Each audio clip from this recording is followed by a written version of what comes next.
Okay, so today we're doing a deep dive on someone who I'm sure you've heard of. Yeah, Serena Williams. Serena Williams, all right. But we're not just going to talk about, her incredible tennis career, because I think pretty much everyone knows about that. Yeah. We're going beyond the court. We're going off the court and seeing kind of what else is out there, what else is captivating people's attention when it comes to Serena. Absolutely. And I think you're going to be surprised by some of the stuff that we found. Oh, yeah, for sure. I mean, she's so much more than just an athlete, right? Wow. Icon, cultural force, businesswoman, all of these things. And people want to know about all of it. And we're going to find out. I mean, we've got like a mountain of internet searches here. Yeah. And the stuff that people are searching for, like you said, it goes way beyond just her tennis game. Oh, yeah, way beyond. So are you ready to get into it? Absolutely. Let's dive in. Okay, so, I mean, right off the bat, one of the things that really jumped out at me was all the searches about her and Drake. Drake, yeah. Like Serena Williams, Drake, Serena Williams and Drake relationship. When did Serena and Drake break up?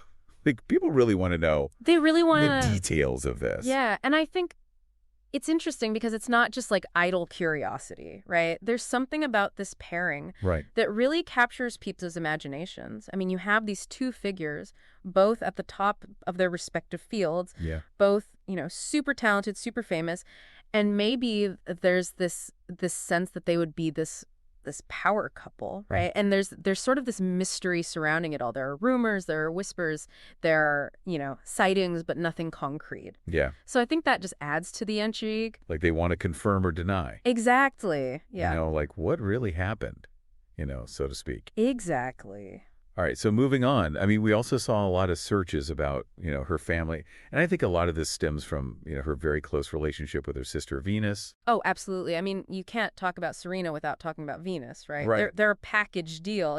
People search for Venus Williams, Serena Williams siblings, and it's clear that there's a fascination with their bond. Their story? Yeah, their shared history. They came up together. Yeah, I mean, they basically grew up on the tennis court together. Exactly. And that shared history, facing those challenges together, supporting each other, pushing each other to be better. I mean, that's a powerful story. It is. I mean, and you also see the searches for, Serena Williams' sister killer, which kind of brings in, unfortunately, a really, really tragic element to their family's story. Yeah, absolutely. And I think, it's important to acknowledge that even though they are these incredibly successful, public figures, Right. they've also faced a lot of pain and hardship. Real life, yeah. Yeah, real life. And I think that resonates with people. It does. Because it reminds us that, no one is immune to tragedy, no matter how famous or how successful you are. Right. Okay, so you ready for maybe a bit of a curveball here? Okay, hit me. All right, so we saw a lot of searches, and this one I really did not expect. A lot of searches related to the Crip Walk. The Crip Walk, huh? I know, right? Like Serena Williams' Crip Walk. Serena Williams' Crip Walk, Wimbledon.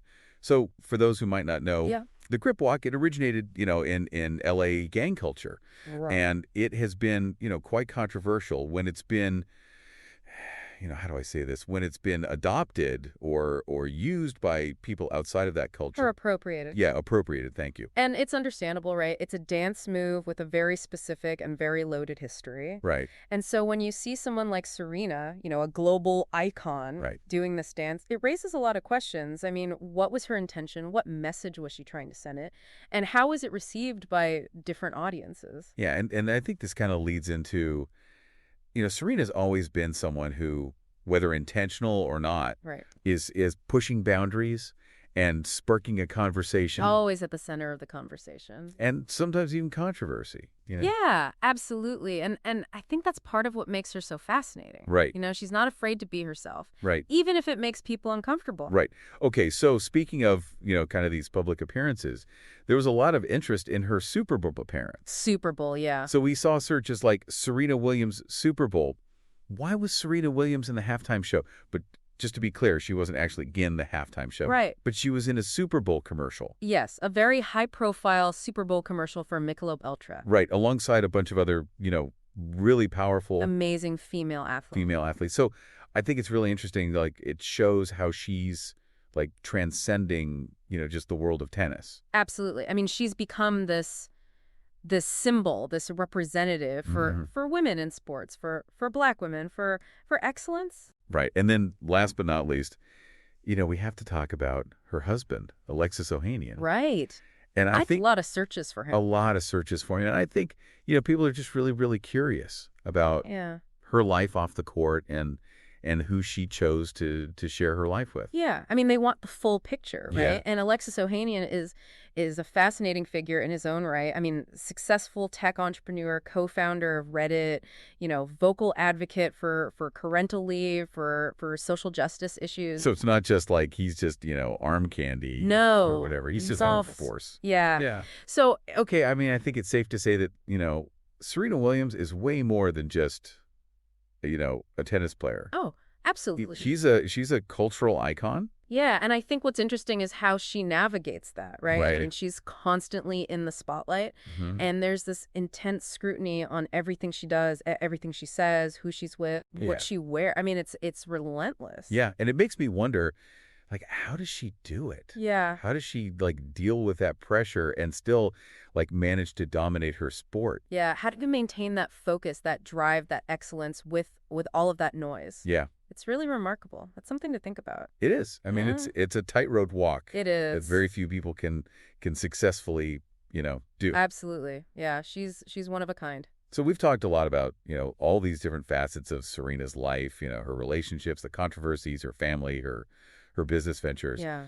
But I think what I'm left with and what I hope our listeners are left with Yeah. is just this question of like, how does she handle it all? How does someone like Serena navigate the intense scrutiny of her personal life while simultaneously just dominating her field? Yeah, I mean, it's a question that probably only Serena herself can answer, right? Right. But it's something to think about, right? It's a testament to her strength, to her resilience, to her ability to compartmentalize, to focus. So much to unpack there. Oh, yeah, so much. And I think that's really the big takeaway here. Serena's story is a reminder that, even the most famous, the most successful people are complex human beings with layers and nuances and contradictions. Yeah, and I think that's what makes her so compelling, right? Because she challenges our expectations, she keeps us guessing, she keeps us talking, and that's the mark of a true icon, I think. It is. It is. So there you have it, folks. Serena Williams, a cultural force to be reckoned with. Absolutely. And I think this is just the beginning of the conversation, right? There's always more to explore, more to learn. And I have a feeling that Serena's going to keep us all of our toes for many years to come. I think you're right about that. All right, that's it for our deep dive today. Thanks for listening. Thanks for having me. 26 at thanks. Today is your lucky day. Today is the day that our $3 website works for you, paying you directly to your PayPal daily. Imagine $3 ongoing continuous payments to your PayPal account. Imagine falling asleep and waking up to $300 in your PayPal account. How would this make you feel? How could this help you? What bills could you pay? What kind of fun could you have? What does that retirement look like now? All for a one-time payment of $3. This website is DFY done for you, fully built and completely hosted, and never stops collecting payments for you. You have spent $3 on coffee on a regular, but that coffee won't help you create multiple streams of income. Click the link below.